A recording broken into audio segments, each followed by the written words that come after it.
Hallelujah, प्रभु की महिमा हो। गुड मॉर्निंग, सुबह हो चुकी है। एक और रविवार का दिन, पुनरुत्थान का दिन, प्रभु यीशु का दिन, जब प्रभु के संतान मिलकर उनकी आराधना करते हैं। एक तरह से हम दुनिया को यह बताते हैं कि हमारे प्रभु हमारे पापों के लिए क्रूस पर मारे गए और तीसरे दिन मृत्यु से जी उठे। आज वे जीवित हैं। इस बात की गवाही हम संसार को देते हैं। अच्छा, आप चर्च क्यों जाते हैं? क्या बचपन से जाते आ रहे हैं इसीलिए, या दुनिया को दिखाने के लिए, या वाकई में प्रभु से बात करने के लिए? अपने आप को परख कर देखें। तो आइए चर्च जाने से पहले छोटा सा मनन, प्रार्थना। महापवित्र पिता परमेश्वर, प्रभु एक और रविवार का दिन आपने दिया, आपके शुक्रगुजार हैं। आपके इस ठहराए दिन को पवित्र जानकर आपके अन्य संतानों के साथ मिलकर आनंदित और मगन होकर आत्मा और सच्चाई से आपकी आराधना करने में मदद करें। यीशु के नाम से प्रार्थना मांगते हैं, आमीन। प्रभु की महिमा हो। आपके घर से आपका चर्च कितना दूर है? क्या बहुत दूर है? कई बार चर्च के दूर होने की वजह से कभी कभी हम घर बदल लेते हैं, या फिर ऑफिस से ट्रांसफर हो जाता है, दूसरे शहर चले जाते हैं, तो हमारा जो चर्च है वो हमसे काफी दूर है। इसलिए घर के आसपास में जो चर्च है वहीं चले जाते हैं। चर्च जाने से मतलब है ना, आसपास कोई भी चर्च हो उसी में चले जाएंगे। आज तो हर गली में चर्च है, प्रभु की महिमा हो। लेकिन आपने जहां उद्धार पाया, जहां अपने हृदय को प्रभु को दिया, जहां आपके चरवाहे हैं, आपके लिए प्रभु परमेश्वर को उन्हें हिसाब देना होगा, ऐसा सोचकर आपकी रखवाली करने वाले पासबान के चर्च में जाना आपके लिए भला है। भले ही आपका घर छोटा हो, लेकिन आपके मां बाप का जो प्रेम है, जो अपनापन है, कितने ही बड़े बंगले में चले जाएं, क्या वहां मिलेगा? मां के हाथ का बना खाना बहुत ही साधारण सा हो तो भी वो मां के प्रेम की वजह से काफी स्वादिष्ट और परिपूर्ण होगा। आस पड़ोस वाले के घर में भव्य बोझ से बेहतर मां के हाथ का दाल चावल ज्यादा अच्छा है। लेकिन आज के माहौल की अगर बात करें तो लोग आकर्षण की ओर ज्यादा खिंचे चले जाते हैं। भौतिक उत्तेजनाओं को देखकर सांस्कृतिक भक्ति को स्थान देकर उसमें गिर रहे हैं। आजकल विश्वासी कौन से चर्च में शॉर्ट सर्विस होता है, कौन से चर्च में संडे का सर्विस जल्दी खत्म हो जाता है, यही ढूंढते हैं। कौन सा चर्च ज्यादा कन्वीनियंट है, यही देखकर वे जाते हैं। पार्किंग फैसिलिटी है कि नहीं, चेयर्स में अच्छे कुशन है कि नहीं, एसी वगैरह है कि नहीं, चर्च में क्या हमें सम्मान देंगे? यह सब देखकर चर्च जाने वाले लोग क्या प्रभु को खुश करने के लिए चर्च जा रहे हैं, या फिर इंसानों को खुश करने के लिए जा रहे हैं? अंत के दिनों में इंसान प्रभु से ज्यादा सुख को प्रेम करने वाले होंगे। जब हम चर्च जाते हैं, हमें अपनी महानता को दरकिनार करना है। जब आप चर्च जाते हैं, हो सकता है आप एक बहुत बड़े अधिकारी हों, बहुत पैसे वाले हों, शायद बहुत ऊंचे ओहदे पर हों, आपके ऑफिस में आपके आगे पीछे लोग घूमते हों, कुछ भी हो, लेकिन आपको उस स्थिति में पहुंचाने वाले प्रभु जो हैं, उनके सानिध्य में जब आप जाते हैं, यदि आप अपने उस ओहदे को भूल कर ना जाएं तो शायद प्रभु आपको छोड़ दें। सावधान रहिएगा। प्रभु जब हमें ऊंचा करते हैं तो हमें अपने आप को नीचा रखना चाहिए। हम चर्च प्रभु की आराधना करने के लिए जाते हैं, इंसानों को खुश करने के लिए नहीं। ठीक है, बचपन से हमारे मां बाप लेके जाते थे इसलिए हम भी जा रहे हैं, ऐसा सोच के चर्च बिल्कुल ना जाएं। उनकी आराधना करने वालों को आत्मा और सच्चाई से उनकी आराधना करनी चाहिए। आजकल कई लोगों के जीवनों में ऐसी आराधना नहीं है। आजकल झुंड झुंड होकर सैकड़ों में, हजारों में, लाखों की तादाद में भीड़ जो है संडे चर्च को जाती है। मुझे नहीं पता उनमें से विश्वासियों की संख्या कितनी है, आई डोंट नो। मैं उनका न्याय नहीं चुका रहा, लेकिन उनकी क्रियाएं ही यह साबित करती हैं। चर्च भर विश्वासी होना कोई बड़ी बात नहीं है। आजकल के जमाने में यह कोई बड़ी बात नहीं है। लेकिन क्या वे प्रभु की इच्छा के अनुसार जीवन बिता रहे हैं? क्या वे आत्मा और सच्चाई से प्रभु की आराधना करते हैं? यह प्रमुख बात है। एक वचन देखिएगा, पहले कुरिन्थियों की पत्री 10वीं अध्याय की पहली आयत से। हे भाइयों, मैं नहीं चाहता कि तुम इस बात से अज्ञात रहो कि हमारे बाप दादे बादल के नीचे थे और सबके सब समुद्र के बीच से पार हो गए, और सब ने बादल में और समुद्र में मूसा का बपतिस्मा लिया, और सब ने एक ही आत्मिक भोजन किया, और सब ने एक ही आत्मिक जल पिया, क्योंकि वे उस आत्मिक चट्टान से पीते थे जो उनके साथ साथ चलती थी, और वह चट्टान मसीही थे। परंतु परमेश्वर उनमें से बहुतेरों से प्रसन्न ना हुए। मिस्र से जब वे छुड़ाए गए थे, अगर पुरुषों ही की संख्या 6 लाख थी, तो फिर जरा सोच के देखिए, महिलाएं, बच्चे, बूढ़े बुजुर्ग सब मिलाकर लाखों में थे। तमाम लोगों ने चमत्कार देखे, सब लोगों ने लाल समुद्र को पार किया, सबों ने उस चट्टान से पानी को पिया, सभी ने आकाश से गिरने वाली मन्ना को खाया, सभी ने चमत्कारों को देखा, सबों ने परमेश्वर के उन महान चमत्कारों का अनुभव किया, और अब वे मिस्र से बाहर आकर वायदे की भूमि की ओर बढ़ते जा रहे हैं। लेकिन उनमें अधिकतर लोग देख रहे हैं, अगर उनमें 1-2% प्रभु पर विश्वास नहीं करने वाले होते तो अलग बात थी, परंतु बहुतेरों से परमेश्वर प्रसन्न नहीं हुए। आपके चर्च में कितने लोग आते हैं मुझे नहीं पता, लेकिन कई लोग डींगे हाँकते हैं। हमारे चर्च में बहुत लोग आते हैं, हजारों लोग आते हैं, लाखों लोग आते हैं। कितने लोग रविवार को सर्विस में आए, इससे कहीं बढ़कर कितने लोग प्रभु को प्रसन्न करते हुए जी रहे हैं, यह ज्यादा आवश्यक है। मैं स्टेज पे खड़े होकर प्रचार इसलिए नहीं करता कि लोग प्रचार को सुनकर ताली बजाएं। जो चर्च कॉयर है, वे गीत इसलिए नहीं गाते कि सब उनके म्यूजिक को एंजॉय करें, लुत्फ उठाएं। हम इंसानों को प्रसन्न करने के लिए प्रचार नहीं करते, इंसानों को प्रसन्न करने के लिए गीत नहीं गाते, अपनी भक्ति नहीं दिखाते। आत्मा और सच्चाई से हमें प्रभु की आराधना करनी है। हमारी आराधना में सच्चाई होनी चाहिए, यथार्थता। यह दिखावे के लिए नहीं होना चाहिए, बल्कि हमारे दिल की गहराई से निकलने वाला हो। कृतज्ञ होकर हमें प्रभु की आराधना करनी है।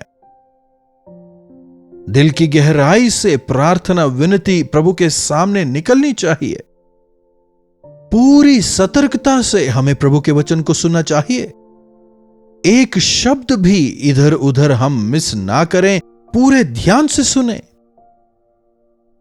हां, और हमें केवल सुनने वाला नहीं बनना, लेकिन जो वचन हमने सुना है वो वचन हमारे जीवनों में काम करने पाए, इसके लिए आवश्यक है कि हम ध्यान से प्रभु के वचनों को सुने। कितने लोगों के जीवन में ऐसी आराधना है? कितने लोग ऐसे चर्च जा रहे हैं? चर्च जाने वाले भी वहां जाकर अलग अलग बातें करते हैं। उसने ऐसा किया, इसने ऐसा किया, पास्टर ने ऐसा किया, उनकी पत्नी ने ऐसा किया। ऐसी बातें सुनकर दिल को दर्द होता है। एक सच्चा विश्वासी ना ही पापियों के मार्ग में खड़ा होगा, ना ही ठट्ठा करने वालों की मंडली में बैठेगा। उनमें पाप का बीज नहीं है। प्रभु यीशु मसीह के लहू से धोए गए लोग हमें अलग दाई का जीवन बिताना है। हम चर्च टूटे हुए मन से प्रभु की आराधना करने के लिए जाते हैं, अपनी महानता दिखाने के लिए नहीं।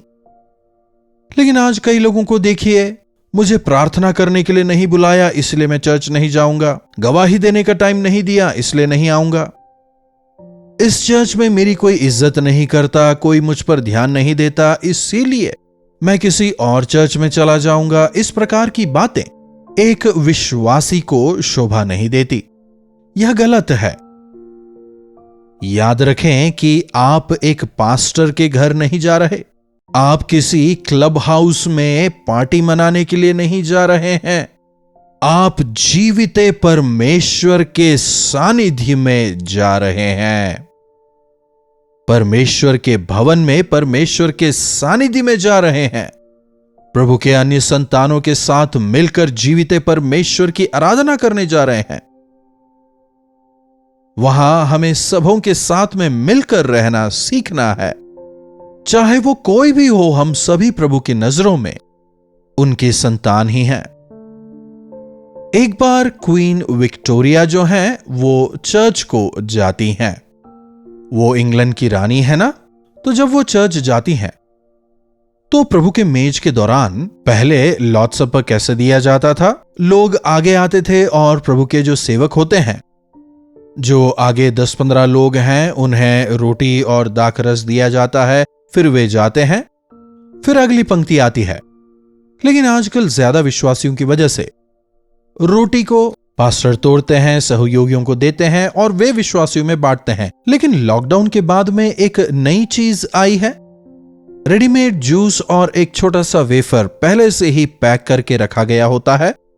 उस पैकिंग को पीछे से ही सब लोगों को बांट दिया जाता है और फिर जब सब लोगों में वो बांट दिया जाता है, फिर जब पास्टर कहते हैं, सभी एक साथ उसमें भाग लेते हैं। I am not trying to say what is good and what is not, लेकिन हमें इसमें पूरी सच्चाई से भाग लेना है। लॉकडाउन के दौरान कई सारे रेस्ट्रिक्शंस थे, इसलिए इसकी शुरुआत हुई, लेकिन अब हमारे पास अवसर है, फिर भी इसी का प्रचलन हो गया है। I think they want to finish the holy communion quickly. अगर मुझसे पूछा जाए तो मैं चाहूंगा कि कम से कम 1 घंटा होली कम्युनियन के दौरान बिताया जाए, नहीं तो कम से कम 40 मिनट तो होने ही चाहिए। मेन मीटिंग खत्म हो जाने के बाद at least there should be 40 minutes of prayer. अपने आप को परखने के लिए, पश्चाताप करने के लिए, विवेक को ठीक करने के लिए। प्रभु के जितने संतान उस समय वहां चर्च में मौजूद हैं, सब मिलकर एक साथ उसमें भाग लें, यही सही है। लेकिन आजकल के जो तौर तरीके हैं बदल रहे हैं। तो क्वीन विक्टोरिया चर्च जाती हैं और जब प्रभु भोज का समय आता है वे आगे जाती हैं। उस दौरान एक काफी बुजुर्ग महिला उनके साथ ही प्रभु भोज लेने के लिए आती हैं। उनके पास में घुटने टेकती हैं। करीब 20 लोग लाइन में हैं। तो उस बुजुर्ग महिला को तुरंत समझ आता है कि मेरे पास में जो प्रभु भोज लेने के लिए हैं, कि अरे ये तो क्वीन है, अरे मैं क्वीन के पास हूं। ये सोचकर जब वो खड़े होने लगी, तब क्वीन जो है उन बुजुर्ग महिला के हाथों पर हाथ रख के उनके कान में कहती हैं, मैं जब सिंहासन पर बैठती हूं रानी जरूर हूं, प्रभु के सानिध्य में आप और मैं, हम एक ही हैं। अगर आज हम इस प्रकार के मन से चर्च में हो, मेरे सामने वाला मुझसे ज्यादा बेहतर है, अगर ऐसी सोच हम में हो तो हम एक होने पाएंगे, प्रभु के सानिध्य का अनुभव बेहतर करने पाएंगे। चर्च में जाकर के भी अपना ही बड़कपन दिखाएं। तमाम भीड़ में आप चाहे कि आप अलग नजर आएं, चाहे कि लोग आपकी प्रशंसा करें, तो आपकी आराधना केवल शारीरिक है, उसमें सच्चाई बिल्कुल नहीं। उनमें से अधिकतर से परमेश्वर प्रसन्न नहीं हुए, इसीलिए वे मार्ग में ही नाश हो जाते हैं। प्रभु का वचन हमें बताता है, जहां पर जलन, द्वेष, चालाकी, दुष्टता होते हैं, वहां शारीरिक क्रियाएं होती हैं। वहां पर पवित्र आत्मा के सानिध्य का हम अनुभव नहीं करने पाएंगे। उनके काम को हम बर्बाद कर रहे हैं। अगर ऐसी स्थिति वहां पर है तो पवित्र आत्मा दुखी होंगे। बाइबल कहता है पवित्र आत्मा को दुखी ना करें। तो क्यों ना जब हम प्रभु के भवन जाते हैं, आत्मा और सच्चाई में होकर हम उनकी आराधना करें, उनके सानिध्य में हम अपने आप को परखें, उनके वायदों में हम आनंद और मगन हों, उनकी आशीष पाकर हफ्ते भर उनमें दृढ़ होकर, उनके गवाह होकर जीने की इच्छा हमें होने पाए। सरों को झुकाएं। छोटी प्रार्थना। महापवित्र परमेश्वर, प्रभु एक बार फिर से आपके इन वचनों के लिए हम आपके शुक्रगुजार हैं। प्रभु, हम केवल नाम के लिए चर्च जाने वाले ना हों, बल्कि हमारी आराधना आपके ग्रहण योग्य होने पाए। हमारे बाप दादाओं में से बहुतेरों से प्रभु आप प्रसन्न नहीं थे, लेकिन प्रभु हमारी मदद करें कि हमारा जीवन, हमारा चाल चलन, हमारी आराधना आपके ग्रहण योग्य हो जाए। होने दें प्रभु कि आपके भवन जाकर आत्मा और सच्चाई से आराधना करके आपको महिमित करने वाले हम हो जाएं।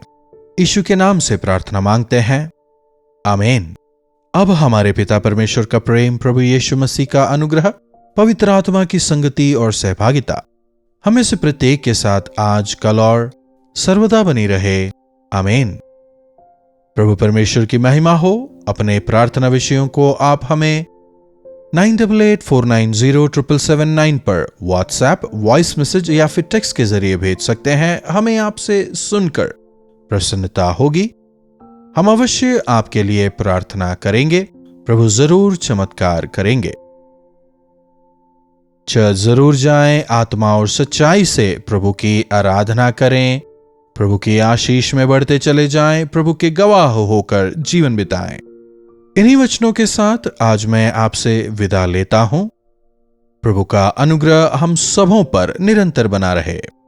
कल्वरी दर्शन, ये है प्रेम के दर्शन, यीशु प्रेम के दर्शन। कल्वरी दर्शन, ये है प्रेम के दर्शन, यीशु प्रेम